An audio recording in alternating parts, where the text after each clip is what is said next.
Good morning, good evening, good afternoon, good after wherever you are. Welcome to another episode of the Angry Onion. This is week 16, 12, 19, 21. Here we bring you news and views that just stinks on most occasions. I am A.O., the Angry Onion, and let's get right to it. Here's what we like to do here on the Angry Onion is cook you up a little something that just stinks, but it stinks so good. So let's tell you a little bit about how we do it here at the Angry Onion. Our, our goal here is to give you a short, different side of some unique stories from the world of news, weather, sports, or something just crazy. Most of it will stink, but guess what? I am an onion and I stink, unfortunately. If you think it stinks, you can definitely talk about it in the comments section by yourself or with others. However, remember, I am an onion and I stink, so whatever I do is bound to stink. And as an onion, I don't have logic. So if you get upset, then all I can say is that you're getting upset with an onion. And an onion doesn't have a brain or feelings. We'll also have an onion breath stinker of the week. You can also nominate someone to be the onion breath stinker of the week. We'll show you that here shortly. Each week we will have a unique question or topic for you to ponder and discuss. More than likely, it will stink. So without further ado, let's get started. All right, our AO News story of the week. When I first researched this story, I said to myself, Planet of the Apes. But this is more monkeys, but it's a group of monkeys that started to do a little revenge themselves. So without further ado, let's tell you a little bit about this story. So a group of monkeys killed over 250 dogs for revenge in an Indian town. A group of monkeys in a small town in India took revenge for the local dog population this month by throwing them off the top of tall buildings and trees. It is reported that the monkeys have killed about 250 pups in the process and are now targeting villagers. The monkeys located in Majalagan, India, started their rampage after some of the dogs allegedly killed an infant monkey. News 18 reported that when the monkeys see a dog approach, they catch them and throw them from a significant height to the ground. In the neighboring village of Labu, the monkeys have fully eradicated all of the dogs. After all of the dogs were killed in the village, residents contacted forest department officials to catch the monkeys, but when officials attempted to catch the monkeys, they were unable to capture a single monkey. Villagers believe the monkeys are taking revenge on the dogs, News 18 reported. Now, villagers in Labu are being chased by the monkeys. Some have been attacked. According to Stephen Poindexter, an assistant professor at SUNY Buffalo, whose research focuses on primitive behavior ecology, said studies have shown that animals, primarily monkeys, can practice revenge. So when I first seen this story, I laughed. But as you grow older and you research and you do things, all I can say is this. Sometimes as humans, our logic that God only made us to have a level of intelligence is really off base, and it really degrades the power and wisdom of God. He's given all animals some type of intelligence, maybe not at the level of ours, but God just didn't create just a stuffed animal or some of these plants and fish life that do unique things that you would just never believe.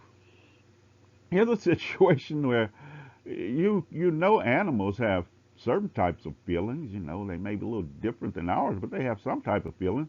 And based on this story, here these animals, these monkeys, have gotten together and took revenge that one of their own was killed by a dog, and they've taken revenge on that dog or dogs or species of dogs in a very brutal way, or shall we say, brutal to us, uh, not being a part of that societal aspect of nature. But as the monkeys would probably say to themselves, Yeah, it's revenge. It's payback time. But this is a wild one there. But not only it's that after they killed the monkeys, they've kind of taken revenge and started a little rampage on the people. Uh, so all you can say is, wow, that is very interesting. Just just the thought of it. But it's live and well.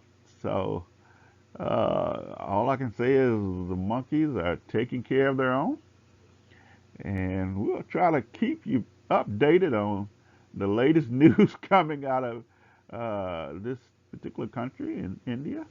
But we'll see where it goes from there. Let me know your thoughts. Group of monkeys kill over 250 dogs for revenge in an Indian town.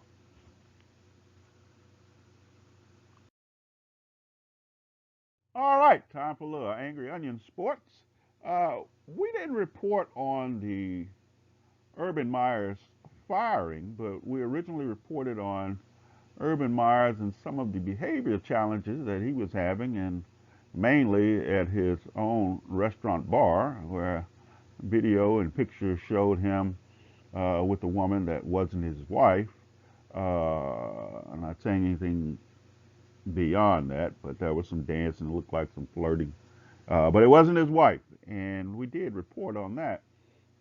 But since that time, uh, Urban Meyers has been fired from the Jacksonville Jaguars.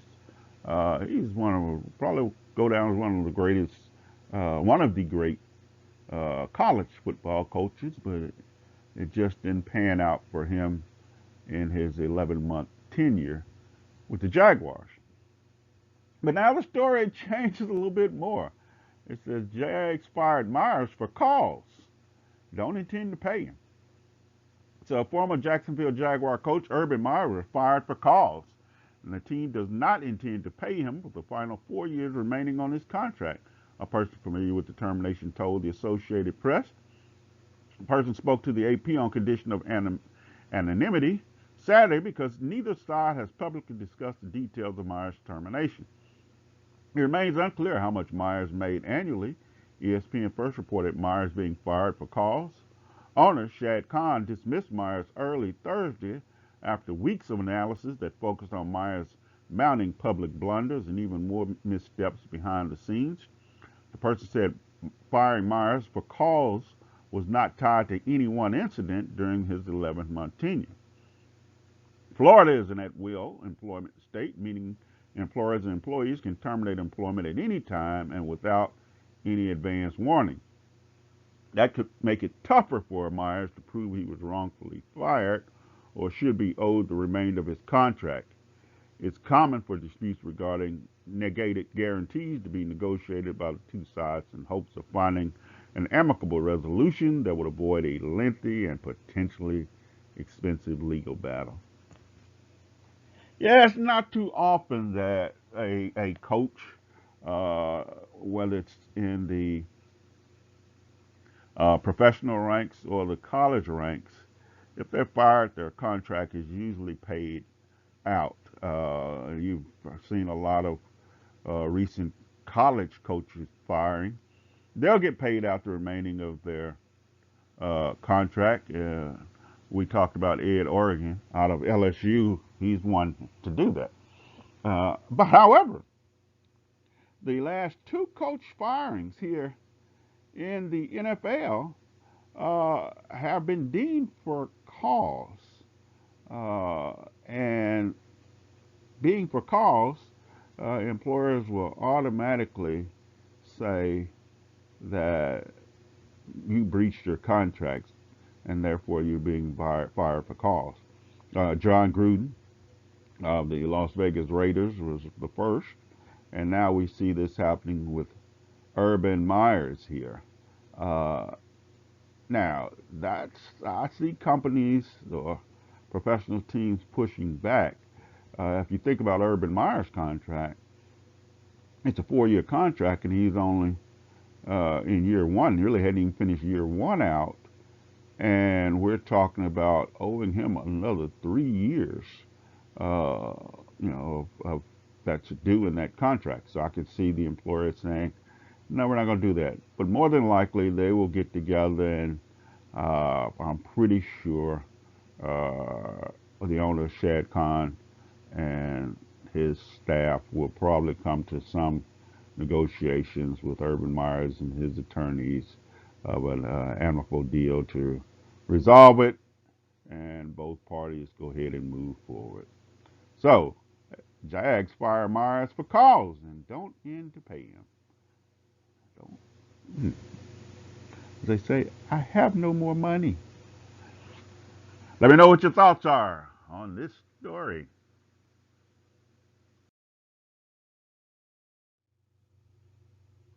Okay, it's weather time. Today's weather forecast comes from Albion, Maine. Albion is a rural community located at the northeast side of Kennebec County in central Maine, with a total area of 39.46 square miles. Albion is home to just over 2,000 people and approximately 820 households.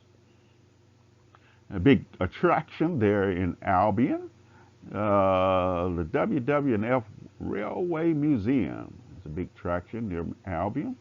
The WW F Railway traces its roots to 1894 when the Wiscasset and Quebec Railroad constructed a 2-foot narrow gauge railroad north from the bustling wards of Wiscasset.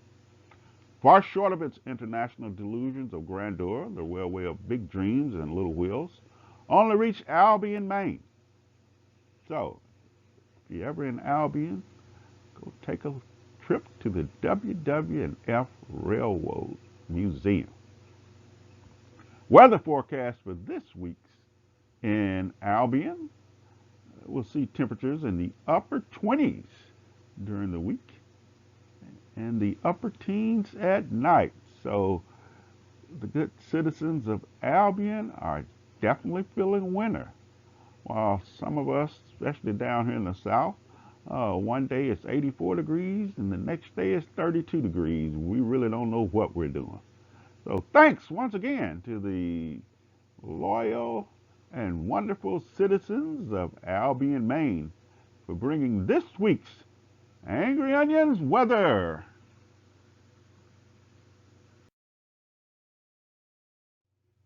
All right, it's time for our onion breath stinker of the week. And this week it goes to Donna Osowitz Steele. Prosecutors said Steele used company credit cards, checks, and wire transfer to steal company funds. She allegedly charged approximately $255,000 for stays at the Plaza Hotel in New York City, more than $500,000 for jewelry, over $200,000 for family wedding expenses, and more than $100,000 for flowers. Steele also transferred more than $350,000 in embezzled money to high-end clothing and furniture businesses that she operated, called Opulence by Steele, according to the court filings. Interesting note here. Mrs. Steele was the CEO of the company.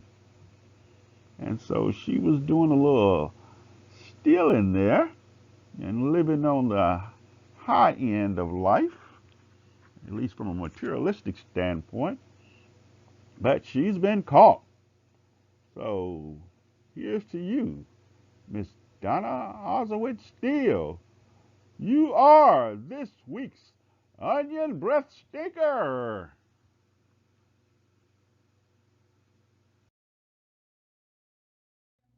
All right. So if you believe you have an onion breath stinker and you'd like to nominate someone, please do that. Just shoot us an email at rodtv65@gmail.com.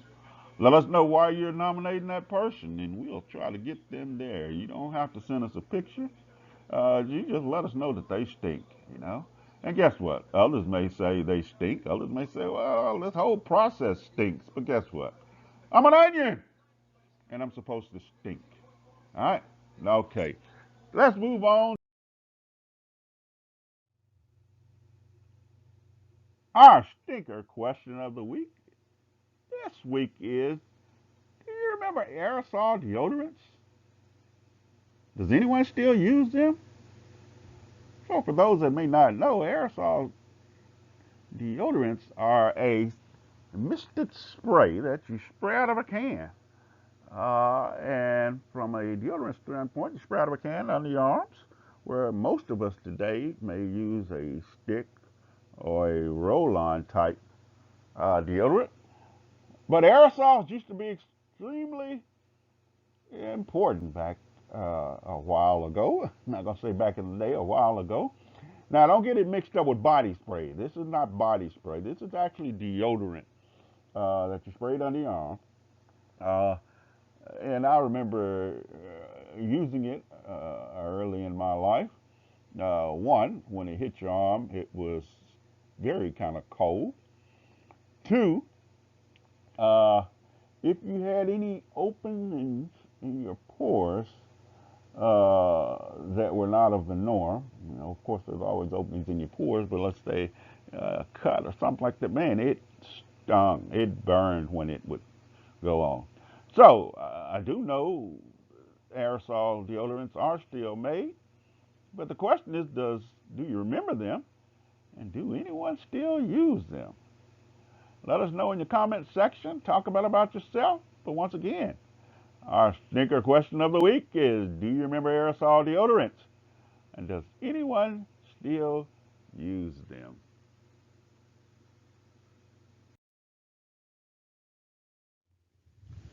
Well, once again, thank you for listening to and tuning in to the show, The Angry Onion.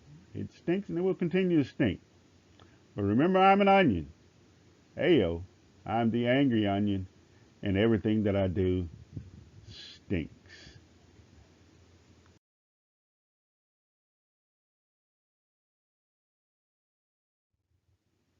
Thank you to The Angry Onion, which is a production of Rod TV 65, where reality meets the public. Rod TV 65 is a production of BBB2M Media.